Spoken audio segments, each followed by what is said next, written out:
നമസ്കാരം. ഡൽഹിയിൽ വിശ്വഗുരുവിന്റെ കോലാഹലം കാണുമ്പോൾ ചിലർ വല്ലാത്ത മനക്കോട്ട കെട്ടിക്കൊണ്ടിരിക്കുകയാണ്. അതായത് അരവിന്ദ് കെജ്രിവാൾ ഇപ്പോ അറസ്റ്റിലായത് കണ്ടോ, അടുത്തത് പിണറായി വിജയനാണെന്ന്. അവരോട് പറയാനുള്ളത് അത് വേ ഇത് റേ.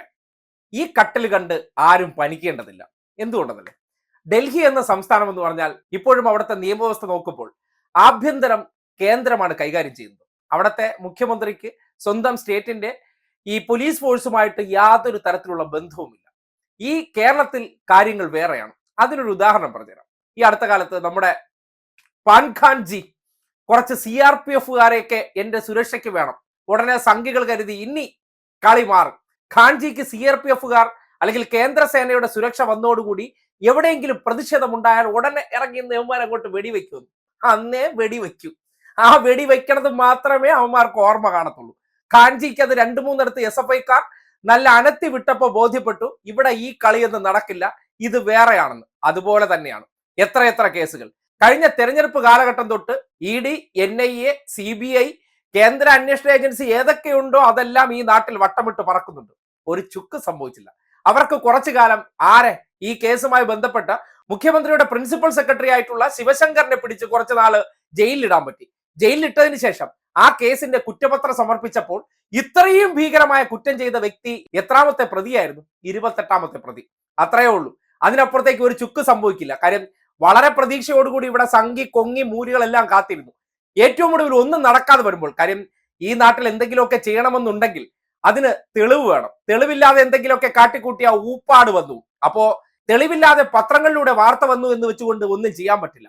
അതുകൊണ്ടാണ് പിണറായി വിജയന്റെ രോമത്തെ സ്പർശിക്കാനായിട്ട് നമ്മുടെ ഡബിൾ എഞ്ചിന് കുറച്ചുകൂടിയൊക്കെ മൂക്കേണ്ടി വരും. കാര്യം ഇപ്പൊ തന്നെ ഈ പറയുന്ന രീതിയിലുള്ള ഷോ ഓഫിനപ്പുറം ഒരു ചുക്കും നടക്കത്തില്ല. ഡൽഹിയിൽ നടക്കും, പക്ഷേ സൗത്തിൽ വന്ന് വേലയിറക്കിയാലുണ്ടല്ലോ വിവരം അറിയും. പലപ്പോഴും അറിയാലോ, ഇവിടെ വന്ന് പല തരത്തിലുള്ള നമ്പർ ഇറക്കിയിട്ടുണ്ടെങ്കിലും തെരഞ്ഞെടുപ്പിൽ ഉൾപ്പെടെ ഈ നാട്ടിൽ നിന്ന് ആട്ടി ഓടിക്കുന്ന അവസ്ഥയാണുള്ളത്. അതുകൊണ്ട് ഡൽഹി കണ്ടിട്ട് പനിക്കുന്നവരുണ്ടല്ലോ, അവർക്ക് കാര്യങ്ങളെ കുറിച്ച് വ്യക്തമായിട്ട് അറിയാതെ പനിക്കുന്നതാണ്.